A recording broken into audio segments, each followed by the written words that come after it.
जय श्री कृष्णा। प्रिय भक्तों, आज के इस वीडियो में हम बात करेंगे श्रावण मास के शुक्ल पक्ष की एकादशी पुत्रदा एकादशी के पारण के विषय में। पुत्रदा एकादशी, जिसे पवित्रा एकादशी भी कुछ पुराणों में, कुछ पंचांग में, कुछ कथाओं में वर्णन किया गया है, यह एक ही एकादशी है जो सावन के शुक्ल पक्ष की एकादशी होती है। उसी को हम पवित्रा कहते हैं, उसी को पुत्रदा कहते हैं। इसका पारण कब करना है, यह बड़ा प्रश्न है। क्यों? क्योंकि बार हरिवासन का समय बड़ी देर से समाप्त होगा। तो इस बार ऐसा नहीं करना कि सुबह सुबह उठे, स्नान आदि करें और पूजन आदि करके पालन कर लें। ना ना ना ना, प्रतीक्षा करनी पड़ेगी। थोड़ी बहुत नहीं, बहुत प्रतीक्षा करनी पड़ेगी। समझाएंगे आपको कि बार हरिवासन की सारा कैसे क्या नियम है, क्यों आपको प्रतीक्षा करना आवश्यक है, क्यों इस नियम को मानना आवश्यक है। यह नियम कितना महत्वपूर्ण है, क्योंकि व्रत के अनेकों नियम होते हैं। कुछ नियम ऐसे होते हैं जिनकी अवहेलना हो भी जाए तो कोई फर्क नहीं पड़ता अधिक, लेकिन कुछ नियम ऐसे होते हैं जिनकी अवहेलना हो जाए, अर्थात जिनको ना माना जाए, तो व्रत खंडित ही है। तो इस एकादशी पर पारण के विषय में विशेष रूप से ध्यान देने की आवश्यकता है। पारण कब करना है ये बताएंगे, नियम कौन सा है, किसके आधार पर हम ये बता रहे हैं, इसके विषय में जानकारी देंगे। पारण की विधि क्या है, नियम क्या है, पूजन कैसे करना है पारण के दिन पर, यह आपको बताएंगे, और भोग क्या लगाना है, मंत्र आदि क्या रहेंगे। इस प्रकार से संपूर्ण जानकारी एकादशी पुत्रदा एकादशी व्रत पारण के विषय में इस वीडियो में प्रदान की जाएगी। आपसे निवेदन है कि वीडियो यदि थोड़ा सा भी उपयोगी लगे तो एक बार लाइक अवश्य कर दीजिएगा। परमेश्वर वासुदेव कृष्ण आपके व्रत को सफल बनाए। कमेंट बॉक्स में अवश्य लिखिएगा जय श्री हरि या ओम नमो भगवते वासुदेवाय। आप देख रहे हैं ओम साधना टीवी ज्योतिष संस्थान का प्रतिष्ठित यूट्यूब चैनल ओम साधना टीवी धार्मिक। चैनल पर नए हैं तो सब्सक्राइब अवश्य कीजिएगा। प्रिय भक्तों, पुनः आपसे कहूंगा कि अगर आप हमारे चैनल पर आते हैं, वीडियो देखते हैं, तो इसे सब्सक्राइब अवश्य कर लें, क्योंकि अब उन्हीं चैनल्स के वीडियो आपको दिखने लगेंगे जो आपने सब्सक्राइब किए होंगे। पॉलिसी बदल रही है धीरे धीरे यूट्यूब की, और अच्छी जानकारी पाना चाहते हैं, सही जानकारी पाते रहना चाहते हैं, तो सब्सक्राइब का बटन दबाएं और वहां 1 घंटे का निशान बना होगा, उसको अवश्य दबाएं। आइए अब जानकारी आरंभ करते हैं। इस वर्ष 2026 में पुत्रदा एकादशी का व्रत किया जा रहा है 23 अगस्त को। 23 अगस्त को दिन रहेगा रविवार का। रविवार को आप व्रत कर रहे हैं और सोमवार के दिन आपने करना है पार। तो सोमवार को कब करना है, कैसे करना है, इसके विषय में आपको जानकारी देंगे। सोमवार का व्रत पारण के साथ कैसे कर सकते हैं, इसके विषय में भी हम आपको इसी वीडियो के माध्यम से बताएंगे। 23 तारीख को पूजन आदि करने के बाद नियमों के अनुसार दिन को व्यतीत करना है। किसी के साथ वैर भाव नहीं, छल कपट नहीं, शांतचित रहते हुए दिन को व्यतीत कीजिए। सायंकाल को कीर्तन कीजिए, रात्रि काल को जागरण कीजिए। जागरण इस एकादशी पर परम कल्याणकारी है। और जागरण का अभिप्राय यह नहीं कि टीवी देखते हुए, हंसी मजाक करते हुए जागते रहें। जागरण का अभिप्राय है भगवान के स्तोत्र पाठ सुनते हुए जागरण कीजिए। रात्रि भर का जागरण करना चाहिए। जो रात्रि भर जागरण ना कर पाए तो कम से कम 2 बजे तक रात को जागरण अवश्य करें। इसके बाद जो पारण वाला दिन है, अर्थात 24 अगस्त दिन सोमवार को सूर्योदय से पहले अवश्य उठ जाए। इसकी बड़ी महिमा है। 24 अगस्त दिन सोमवार को सूर्योदय से पहले उठ के स्नान करें, स्वच्छ वस्त्र धारण करें। स्वच्छ वस्त्र धारण करके भगवान सूर्य देव को जल दीजिए, पीपल देव जल दीजिए। माता तुलसी की पूजा आज नहीं होगी, क्योंकि द्वादशी के दिन तुलसी पूजन वर्जित कहा गया है। पुराणों में द्वादशी को तुलसी पूजा नहीं होती, क्योंकि गलती से यदि एक पत्ता टूट जाए तो उससे आपको घोर पाप लगता है। ऐसा ही एक पाप माता सीता को भी लगा था। इसके विषय में हमने जानकारी में एक वीडियो भी अपलोड किया था, कथा सुनाई थी पूरी होके, कैसे वो वृतांत घटित हुआ था। इसीलिए द्वादशी के दिन तुलसी पूजन की मनाही होती है। जलादि अर्पण करने के बाद अब आप पारण की पूजा करेंगे सबसे पहले, और पारण पूजन के बाद ही आप बाकी कार्यों को आगे बढ़ाएंगे। पारण की पूजा कैसे करनी है और क्या इसके लिए सामग्री चाहिए, इस पे ध्यान दीजिए।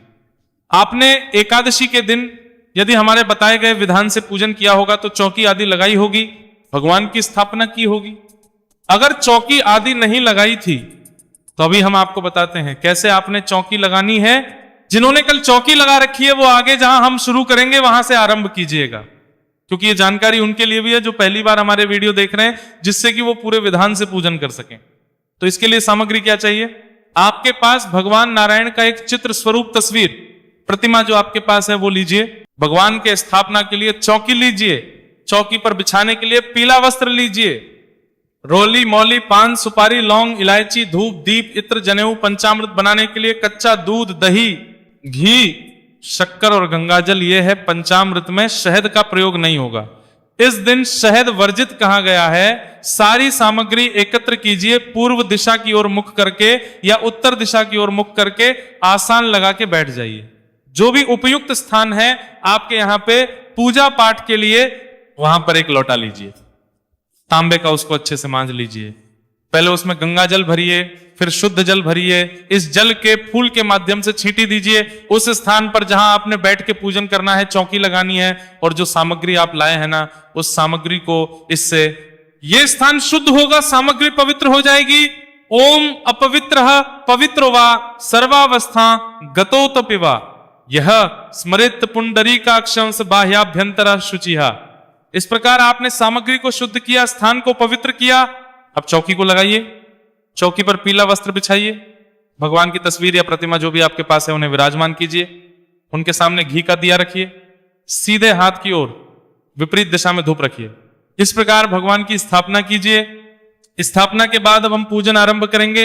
जो भी हमारे दर्शक कल स्थापना कर चुके हैं और कल एकादशी की पूजा आपने की थी, अब यहां से आप सभी पारण पूजन आरंभ करेंगे, क्योंकि इतना कार्य तो आपने कल स्थापना के समय ही कर लिया था। सभी जो लोटे में जल भरा है ना, उसमें से थोड़ा सा जल किसी दूसरे पात्र में भर लीजिए, किसी गिलास में, किसी कटोरी में। ये आपकी आचमनी के लिए प्रयोग होगा। और एक छोटी सी आचमनी ले लीजिए, छोटा सा चम्मच ले लीजिए, इससे जल लीजिए अपने हाथ पे और हाथ धो लीजिए। जो अलग से पात्र में जल है किसी बर्तन में, उसमें से थोड़ा सा जल चम्मच के माध्यम से हाथ पे लेके हाथ धो लीजिए। अब आप 3 बार आचमनी करेंगे, अर्थात उस चम्मच से 2-2 बूंद जल अपने सीधे हाथ पे लेंगे और एक-एक मंत्र पर पान करेंगे, पी जाएंगे उसको। ओम माधवाय नमः जल लीजिए, पी जाइए। ओम केशवाय नमः जल लीजिए, पी जाइए।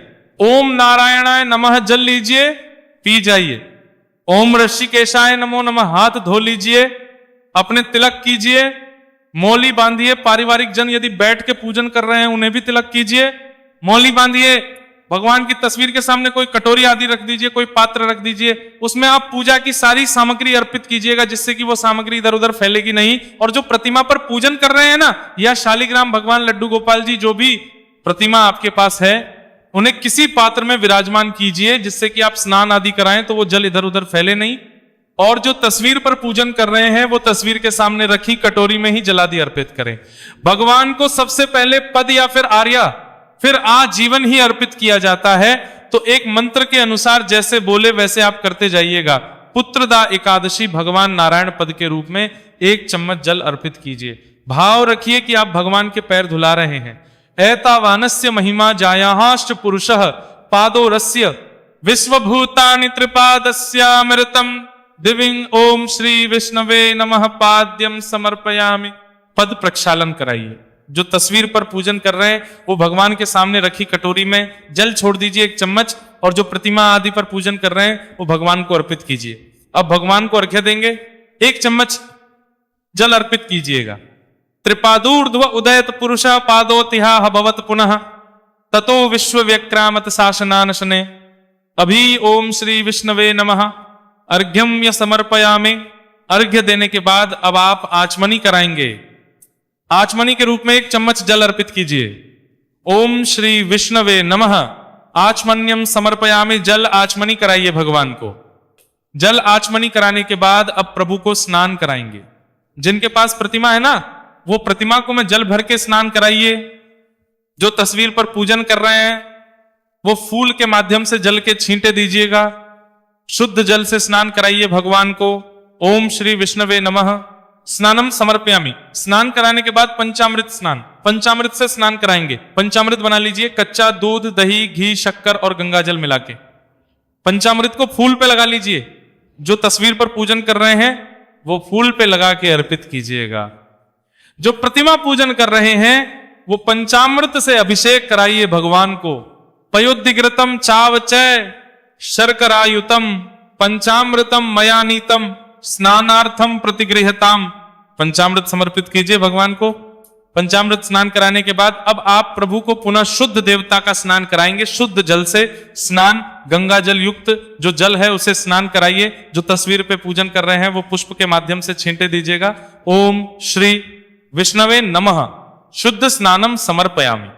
शुद्ध जल समर्पित कीजिए। शुद्ध जल से स्नान करा के अब प्रतिमा को वहां से उठाइए, अच्छे से पहुंच के उनके आसन पर विराजमान कीजिए।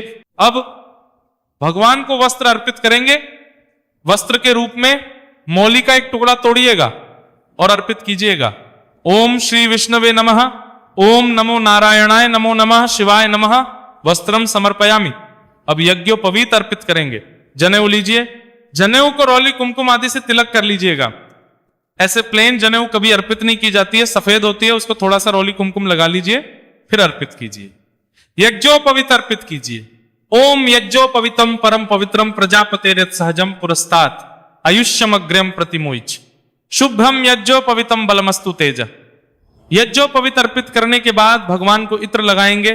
इत्र को फूल पे लगा लीजिए, प्रभु को अर्पित कीजिए। ओम गंध द्वारा दुरादर्शा नित्य पुष्टा करीषणिम ईश्वरीन सर्वभूतानां तामिहोपव्रिय श्रियम।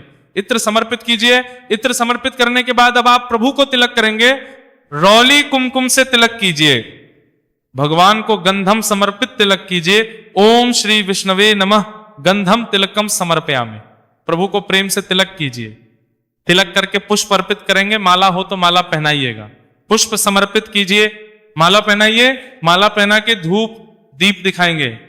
जो धूप दीप है ना, वो आरंभ में ही आपने प्रज्वलित कर लेनी है।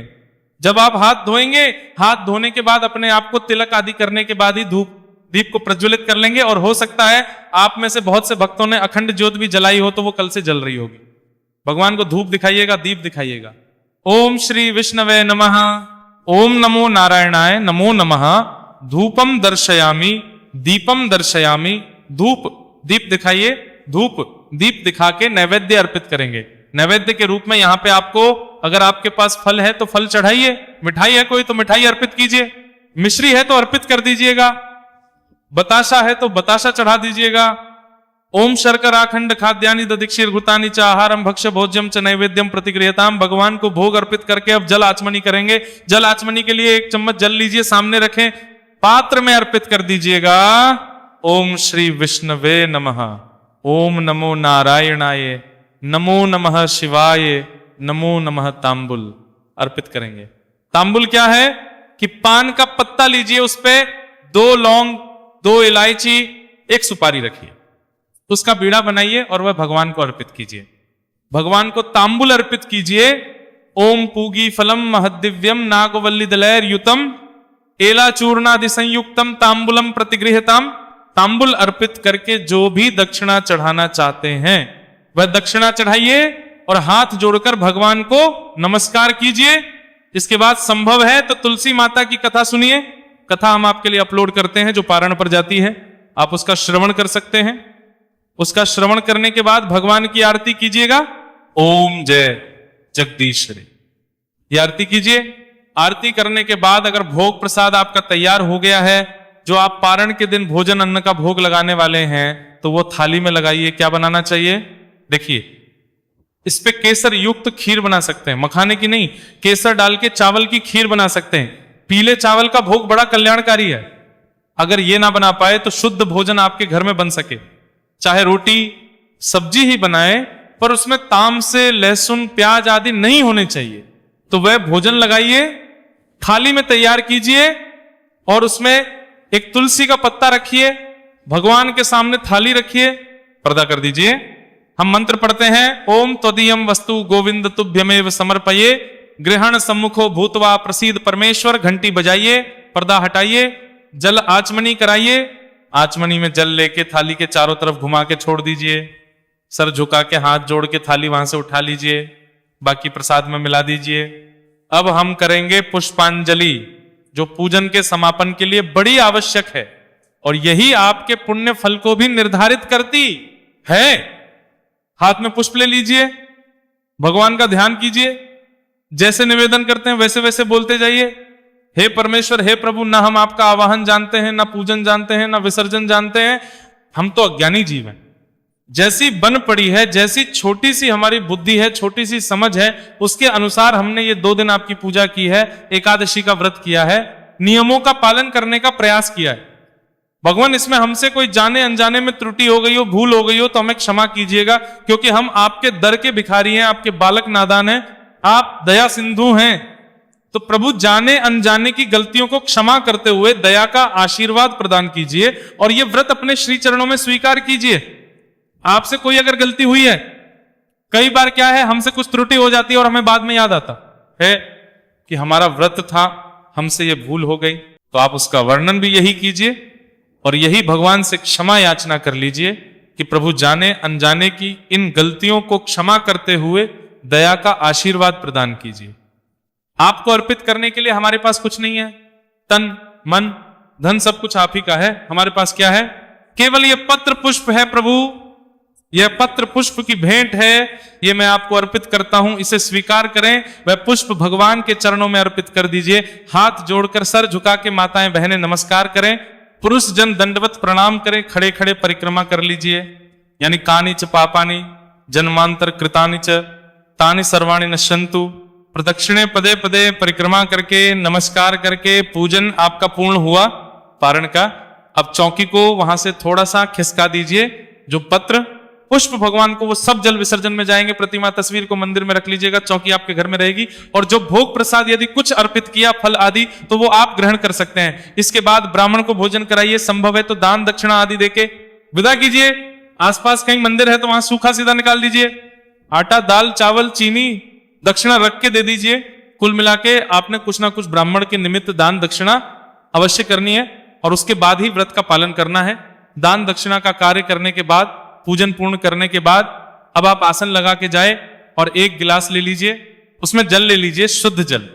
एक पत्ता तुलसी का मुंह में रखिए। ओम नमो भगवते वासुदेवाय, ओम नमो भगवते वासुदेवाय 5 बार बोलिए और उसके बाद तुलसी का पत्ता मुंह में रख के जल पी लीजिए। भगवान से निवेदन कीजिए कि प्रभु मैं ये तुलसी दल और जल के साथ अपने इस व्रत को पूर्ण कर रही हूं और कर रहा हूं, इसे आप स्वीकार कीजिए, इस पारण को स्वीकार कीजिए और इस प्रकार से आप तुलसी दल और जल से व्रत पारण कर लीजिए। अन्न जब भी खाना हो आपको तो जो भगवान को भोग लगाया है वही ग्रहण करें। ध्यान दीजिए, आज सावन के सोमवार का व्रत भी होगा, अंतिम सावन का सोमवार है आज। तो कैसे करेंगे कि पारण तो आपने जल और तुलसी दल से कर लिया, सायंकाल को भोजन जो आपने भोग प्रसाद ये लगाया है और वैसे ही खीर से भगवान को भोग लगा लीजिएगा। भगवान शंकर को इस प्रकार से दोनों प्रसाद खा के आपके व्रत का अन्न भी ग्रहण हो जाएगा और सावन के सोमवार का व्रत भी पूर्ण हो जाएगा। ऐसे आप सावन का सोमवार भी इसी के साथ कर सकते हैं। अब सबसे पहले जो हमने ये कहा था कि आपको पारण सुबह सुबह नहीं करना, उसका कारण क्या है? कारण ये, पारण का नियम ये कहता है कि पारण व्रत के अगले दिन सूर्योदय के बाद द्वादशी तिथि में हरिवासन का समय बीत जाने के बाद किया जाना चाहिए। यूं तो अनेकों नियम है, सैकड़ों नियम है, उन सब की अवहेलना की जा सकती है, उन पे ध्यान ना भी दे तो भी चलेगा, शुभ मुहूर्त भी ना देखे तो चलेगा, पर इतना अवश्य देखे कि अगले दिन सूर्योदय के बाद और हरिवासन का समय बीत जाए। द्वादशी तिथि में एक होता है हरिवासन का समय, वो निकलना चाहिए, उसके बाद पारण करना चाहिए। अगर हरिवासन से पहले आप पारण कर लेते हैं तो व्रत निश्चित खंडित होता है। इस पे आपको ध्यान देने की आवश्यकता है।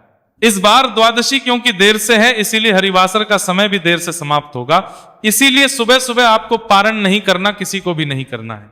सभी लोगों तक सूचना पहुंचाइए, गलती ना हो। इतनी मेहनत के बाद आप व्रत करते हैं, इतनी बड़ी एकादशी है और इसका पाप क्यों भोगना? तो सुबह सुबह पारण नहीं होगा। पूजन कर सकते हैं सुबह सुबह, दान आदि के जो भी कार्य उन सबको कर लीजिएगा।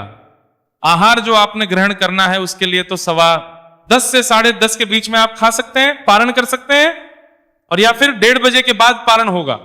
जिनको बहुत अधिक परेशानियां चल रही हो, जिनको कोई दवाई गोली आदि लेनी है, अधिक समय भूखा ना रह सके, तो 10:15 से और 10:30 के बीच में कर लीजिए, कल्याणकारी है। और प्रिय भक्तों, हमारे चैनल पर नए हैं तो सब्सक्राइब अवश्य कीजिए। जब सब्सक्राइब करेंगे तो घंटी के निशान को, बेल आइकॉन को अवश्य दबाइए, जिससे कि आपको हमारे सारे वीडियोस दिख सके। भगवान नारायण आप सबका व्रत सफल करें, प्रभु आप पर कृपा करें। प्रतिदिन सुनते जाइए। श्रवण मास चल रहा है हमारे चैनल पर और शिव महापुराण भी सुनाया जा रहा है। भाद्रपद मास में भी कल्याणकारी भगवान श्री कृष्ण का जो है भाद्रपद मास, उसका वर्णन आएगा, उसका भी लाभ लीजिएगा। हरे कृष्ण।